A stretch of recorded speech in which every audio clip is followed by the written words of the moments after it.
안녕하세요. 김다니엘입니다. 마태복음 24장에 보면은요, 예수님께서 감람산에서 제자들에게 종말에 대한 징조를 말씀하시면서 그 유명한 무화과나무의 비유를 우리에게 설명하고 있습니다. 이 무화과나무에 나오는 비유에 보면요, 세대라는 용어가 나옵니다. 이 세대라는 용어를 두고 해석을 크게 두 가지로 합니다. 세대주의적인 해석을 하는 사람도 있고요. 무천년주의나 역사적 전천년주의에 의한 해석을 하는 사람도 있습니다.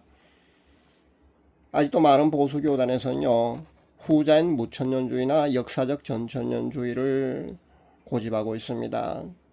그러니까 무천년주의나 역사적 전천년주의에 의한 해석을 하고 있다는 겁니다. 그러나 대다수 종말을 연구하는 많은 학자들은요, 세대주의적 해석을 하고 있다는 겁니다. 그러니까 대세가 바로 세대주의적인 해석이라는 겁니다. 그래서 오늘은요, 세대주의적 해석에 의한 무화과나무의 비유에 난 그 한 일에 대해서 여러분에게 말씀드리도록 하겠습니다. 쉽게 설명드린다면요, 세대주의적 해석은요, 무화과나무의 비유가 현대 이스라엘의 건국인 1948년과 연결시킵니다. 무화과나무가 이스라엘을 상징하기 때문에 그렇게 연결시키고 그렇게 해석을 합니다. 이스라엘이 공식적으로 독립을 선언하면서 국가가 탄생하는 날이 바로 1948년 5월 14일입니다. 우리나라도 1948년 8월 15일에 대한민국이 탄생했듯이요. 같은 연도에 월1만 다를 뿐요. 아이러니하게도요. 정말 흥미롭게도요. 그렇게 두 나라가 탄생하게 되었습니다. 마태복음 24장 34절에 나오는 이 세대가 지나가기 전에라는 이 해석을 오늘 제가 하려고 하는데요. 여기에 나오는 이 세대라는 거 말입니다.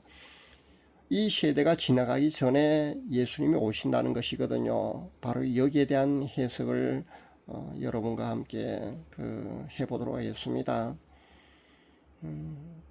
문제는 이 세대, 그러니까 한 세대를 몇 년을 정하느냐에 따라서요, 예수님 오시는 그 시기가 달라지기 때문에 여기에 대한 해석이 분분합니다. 제일 처음에 등장한 것이 한 세대를 30년에서 40년으로 보는 그런 해석이 등장하게 되었습니다. 그래서 이스라엘 탄생 연도가 바로 1948년이지 않습니까? 그렇다면 1948년에 40년을 더하게 되면요, 1988년이 됩니다. 우리나라에서 올림픽이 열리던 해, 바로 그 해가 1988년입니다. 그때까지 예수님이 오셔야 되는데 우리가 잘 아다시피 예수님은 그때까지 오시지 않았습니다. 그렇다면요, 한 세대를 30년에서 40년으로 해석하는 것은요, 틀린 것이 됩니다.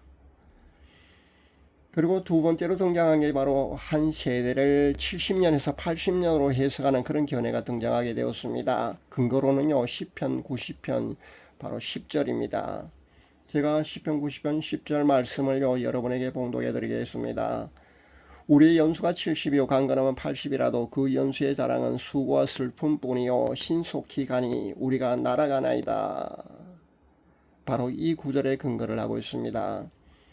임박한 휴거나 예수님의 재림을 주장한 요즘의 모든 종말을 외치는 사람들이 바로 여기에 근거를 해서요 외치고 있다고 여러분 보시면 됩니다.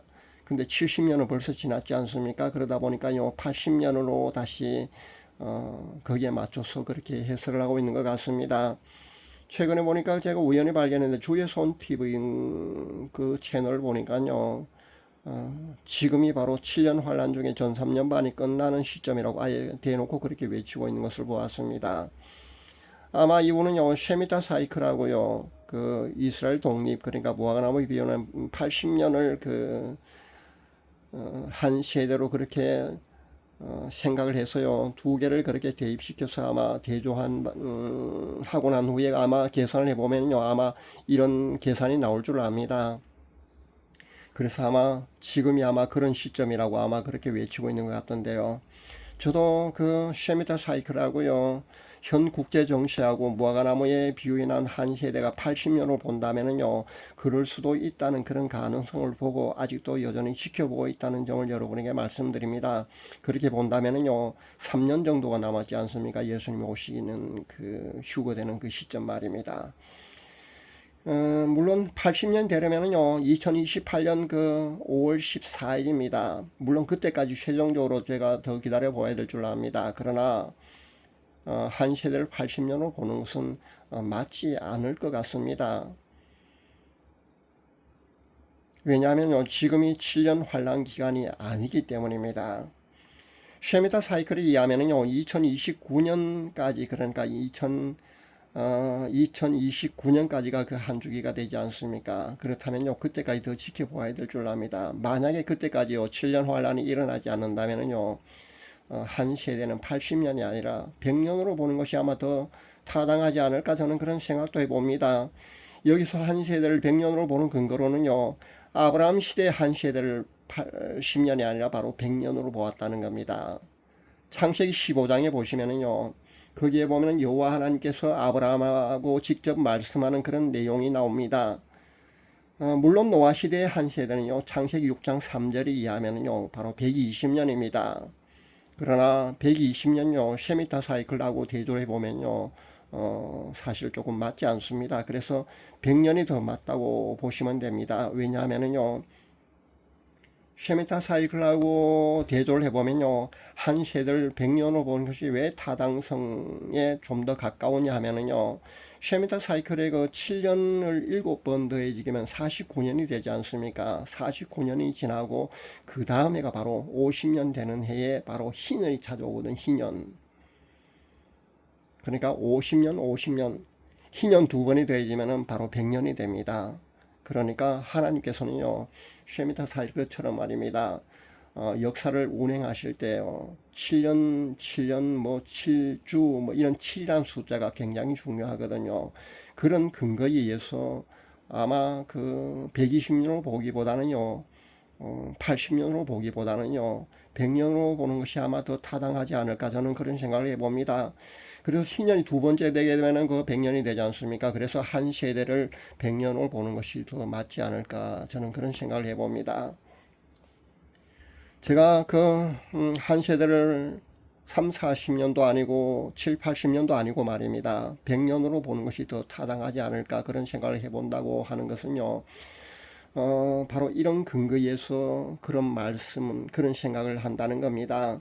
그렇다고 해서요, 휴거나 예수님의 재림이 20년 뒤인 2048년쯤일 거라고 여러분 단정해서는 안 됩니다. 왜냐하면요, 빠르면은 그 2028년 5월 14일까지 우리가 더 지켜보아야 합니다. 그때까지 한 3년 정도 남았습니까? 3년 조금 덜 되게 남았습니다.